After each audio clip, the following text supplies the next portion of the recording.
Valentine day منانا عفت و پاک دامنی کو داغدار کرنا ہے۔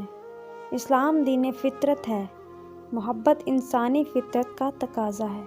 اس لیے اسلام نے محبت کرنے سے نہیں روکا، بلکہ اللہ تعالیٰ کی رضا کے واسطے محبت کرنے والوں کو قیامت کے دن اللہ کے عرش کے سائے کے نیچے جگہ کا وعدہ فرمایا ہے۔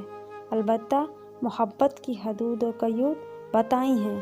محبت اللہ اور اس کے رسول سے ہو اور ان کے ارشادات کے تحت والدین، بھائیوں، بہنوں، بیوی، اولاد اور نیک لوگوں سے ہو۔ اسلامی تعلیمات کے ہوتے ہوئے غیروں کی نقل کرنا مسلمان کو زیب نہیں دیتا۔ ویلنٹائن ڈے کی ابتدا مغربی تہذیب میں 14 فروری کو ایک شدید گندی اور بے حیائی والی رسم منائی جاتی ہے، اور اب اس بے حیا رسم کے گندے جراثیم ہمارے معاشرے میں سرایت کر چکے ہیں، اور یہ رسم ہماری سوسائٹی کا حصہ بن چکی ہے، جس میں امت مسلمہ کے بیٹے اور بیٹیاں ذوق و شوق سے حصہ لیتے ہیں اور اس کو زندگی کا حصہ سمجھتے ہیں، حالانکہ یہ سب کافروں کی نکالی ہے، جس کی حقیقت یہ ہے کہ اس دن کا تعلق قدیم بت پرستوں رومیوں کے ایک دیوتا کے مشرکانہ تہوار سے ہے۔ یہ تہوار ہر سال فروری کے وسط میں منایا جاتا ہے۔ اس تہوار میں کنواری لڑکیاں محبت کے خطوط لکھ کر ایک بہت بڑے گلدان میں ڈال دیتی تھیں۔ اس کے بعد نوجوان لڑکے ان میں سے انتخاب کرتے، پھر وہ نوجوان لڑکے لڑکیاں شادی سے پہلے ہم آہنگی پیدا کرنے کے لیے ملاقاتیں کرتے اور ایک دوسرے کو پھول اور تحائف دیتے۔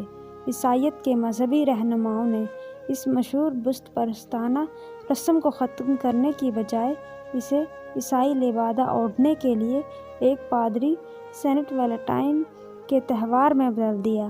افسوس، آج ہمارے معاشرے میں اس کبھی رسم کو اس قدر فروغ دیا گیا ہے کہ پڑھے لکھے لوگوں کی اولادیں بھی اس کا شکار ہو گئی ہیں، اور حیا اور پاک دامنی جو گناہوں سے بچنے کا ایک مسلمان کے پاس بہترین مؤثر ہتھیار تھا، اس کا جنازہ نکلنے لگا۔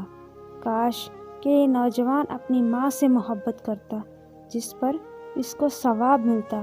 کاش یہ اپنی حقیقی بہن سے محبت کرتا، جس کی کفالت پر اللہ کے نبی صلی اللہ علیہ وآلہ وسلم نے اس کو جنت کی بشارت دی۔ کیا ایک باحیا جوان یا بیٹی کو اس طرح کی بات زیب دیتی ہے کہ غیر محرم کے سے تعلق قائم کر کے اللہ اور اس کے رسول کو ناراض کریں اور شیطان کو خوش کریں؟ یہ کہاں کا انصاف ہے؟ چاہیے تو یہ تھا کہ ہم نبی کریم صلی اللہ علیہ وآلہ وسلم کی تہذیب اور ثقافت کو اس قدر غالب کرتے کہ غیر اقوام ہماری نکالی پر مجبور ہو جاتی۔ کیا نبی کی تہذیب اور ثقافت میں کوئی کمی تھی کہ ہم نے اس کو معاشرے سے نکال دیا اور نبی پاک صلی اللہ علیہ وسلم کے دشمنوں کی تہذیب کو سینے سے لگا لیا؟ کیا ہم مسلمان نبی صلی اللہ علیہ وسلم کو تکلیف تو نہیں پہنچا رہے؟ کیا ایمان کا یہی تقاضا ہے؟ آئیے ہم دیکھیں کہ اللہ اور نبی اکرم صلی اللہ علیہ وسلم نے ہم کو کس قدر پاک دامنی کا سبق دیا ہے۔ اپنا ایمان بچائیے۔